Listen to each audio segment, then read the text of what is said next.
10 ans maintenant qu'elle exerce le métier de maquilleuse. En 2017, Adams crée sa marque de cosmétiques, Adams MGK à Paris, et ouvre un showroom à Abidjan en 2020. J'ai travaillé à Sephora des Champs-Élysées pendant 3 ans et Armani en fait m'a débauchée de Sephora et à partir de là je suis restée 3 ans avec eux et je me suis dit waouh, si Giorgio Armani a eu une expérience incroyable, pourquoi moi je ne peux pas tenter, essayer de voir ce que je peux faire. Et donc j'ai arrêté 1 an. Je me suis donné en fait 1 an pour pouvoir voir ce que je pouvais faire et j'ai commencé à créer les pinceaux, fards à paupières.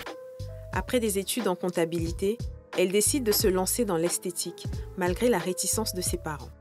Mes parents, quand j'ai dit à mon père, bon, j'arrête la comptabilité, il m'a dit, ok, bon, bah d'accord, il n'y a pas de souci. Mais c'était quand même dur parce qu'on ne savait pas vraiment, en plus à l'époque, quand j'ai commencé, le maquillage n'était pas, il n'y avait pas cet engouement en fait. Et c'était assez compliqué, donc vraiment j'ai donné. Et après je me suis fait connaître et au fur et à mesure je faisais beaucoup de mariages. Et donc c'est là où il a vu, ils ont entendu en fait que le nom Adams revenait au fur et à mesure. Et là, ils se sont dit, je sens que ça peut être du sérieux vraiment, donc voilà. Cette jeune Congolaise n'a aucune difficulté à gagner sa vie dans ce secteur très concurrentiel. Moi, je m'en sors parce que, en fait, moi, j'ai commencé déjà par les mariages. Alors je fais beaucoup de choses. Je fais les mariages, je fais les consultings beauté où j'accompagne la cliente en fait en magasin directement pour pouvoir refaire en fait sa trousse de maquillage et je fais des ateliers en fait maquillage. Lorsqu'il est question de l'avenir de sa marque, Adams en parle avec des étoiles plein les yeux. Le challenge, c'est d'avoir une gamme complète de maquillage et que toutes les femmes d'Abidjan puissent, enfin toutes les femmes du monde même, puissent connaître la marque Adams MGK. C'est mon premier point de vente ici à Abidjan, donc j'espère en avoir au Sénégal, au Congo, au Gabon, vraiment dans tous les pays du monde. Cette année, elle fête l'anniversaire de son premier showroom à Abidjan, moment qu'elle partage avec ses intimes. Donc là aujourd'hui on fête les 1 an donc, du pop-up store Adams MGK. Donc là on met les petits ballons pour la Saint-Valentin. Donc c'est trop bien avec mes amis. Donc ils sont en train de préparer tout ça. Super. Adams, bonjour. Bonjour. Et merci d'être venue sur le plateau des femmes d'ici. C'est un plaisir pour moi.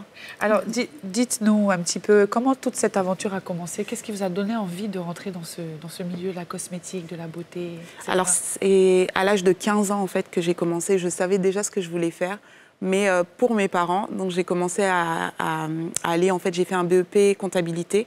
Et après un bac comptabilité. Et après, je me suis dit non, j'ai vraiment envie de revenir en fait dans mon cœur de métier, enfin celui que j'avais vraiment dans le cœur.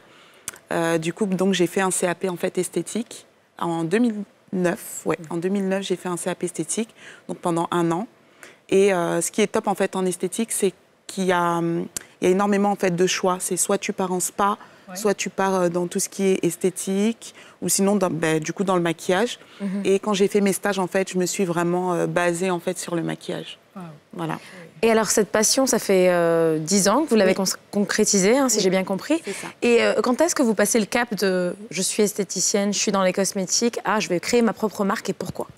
Alors, en fait, c'est quand j'ai travaillé chez Giorgio Armani, en fait, on faisait énormément en fait, de formations, plein de choses comme ça. Et le jour où j'ai écouté en fait, l'histoire de Giorgio Armani, j'ai fait waouh. Mais si lui, il a réussi, c'est que tout le monde peut le faire. Quoi. Si vraiment on a cette conviction et cette force de se dire qu'on va le faire. Et je me suis donné 1 an, en fait, pour pouvoir arrêter une année sabbatique. Et à partir de là, je me suis arrêtée totalement. 1 an pour préparer aussi, penser les produits, les confectionner, d'accord. Oui. C'est ça. Alors, au départ, j'ai commencé par les pinceaux donc de maquillage, parce que pour moi, c'est la base du maquillage. On ne peut pas faire de maquillage sans les bons outils. Donc, j'ai commencé par ça. Après, j'ai continué par les fards à paupières, parce qu'avec un fard à paupières, on peut faire un blush, on peut dessiner les sourcils et on peut faire aussi du fard à paupières. Voilà. D'accord. Moi, j'ai une question sur l'envers du décor. Les difficultés, en fait, justement, en tant que maquilleuse, là, vous êtes entrepreneur dans la beauté, mais c'est vraiment que c'est un métier qui est très stressant, mais aussi pas valorisé. Donc, moi, j'ai besoin d'avoir quelques anecdotes des difficultés et comment vous avez réussi, justement, à surpasser Et ça. surtout si vous avez bossé pour une grande marque comme Armani, on imagine qu'il y a dû avoir des... Voilà, les Ah oui, non, clientes mais et ça, tout, c'est ouais. sûr. Au départ, j'avais commencé chez Sephora des Champs-Élysées. Donc là, pour moi, c'est une bonne école. Pourquoi? Parce qu'on rencontre de tout. Donc, tu as les étrangers, on peut avoir les personnes classiques qui habitent sur Paris.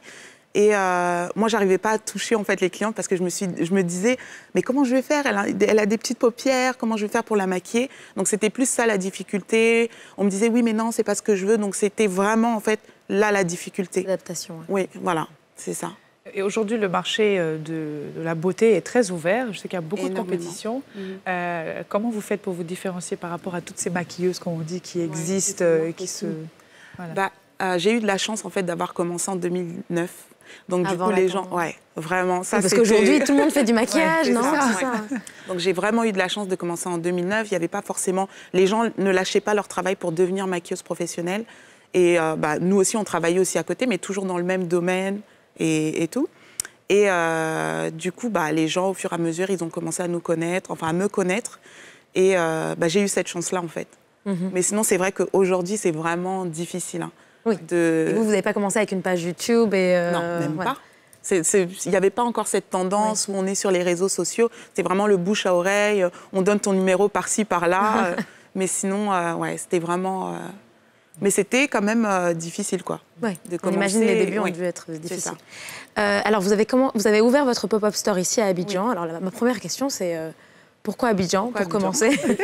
C'était ma question. Je suis désolée, j'arrête pas de te voler tes questions aujourd'hui. Les grands esprits Se rencontrent. Pourquoi Abidjan? Parce que en 2005, on était venus en fait avec mes parents et c'était le premier pays en fait africain que j'ai visité.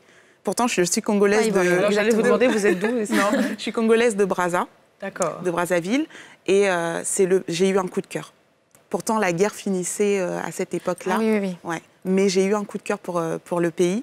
Et après, j'avais une amie du coup qui habitait aussi en Côte d'Ivoire. Elle m'a dit non, viens voir et tout ce qui se passe. Et à partir de là, j'ai dit waouh, mais j'ai envie de venir ici. J'ai envie d'ouvrir ma première boutique en fait ici à Abidjan.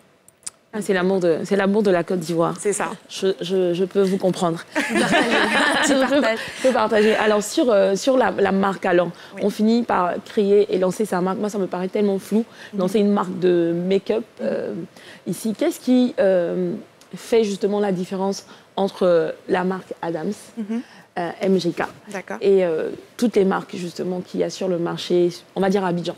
Pourquoi Alors, en fait une Ivoirienne viendrait justement chez Adams? D'accord. Alors en fait, déjà je suis maquilleuse. Donc ça veut dire ce que je veux mettre dans mes produits, c'est pas... En fait, j'ai étudié un petit peu le marché.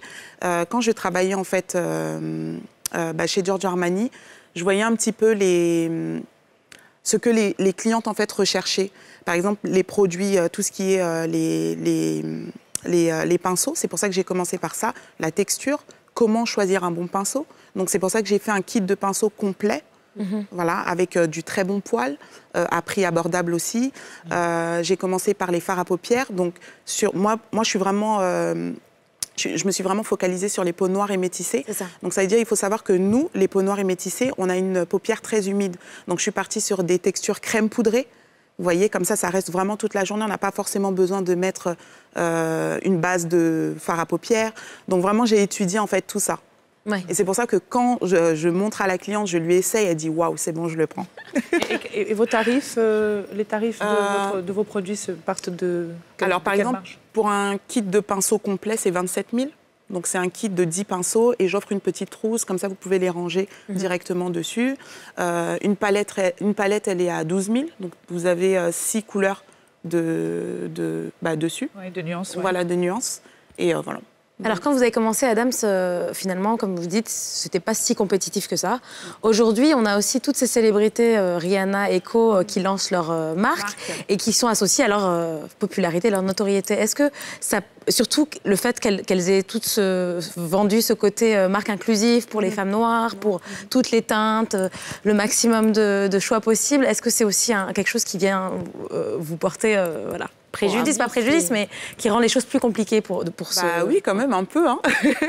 Dans le sens où elle a besoin juste de faire des vidéos et tout le monde va acheter. Mais c'est vrai que nous, ce sera plus poussé. Moi, je vais faire beaucoup d'ateliers de cours de maquillage pour pouvoir essayer les produits.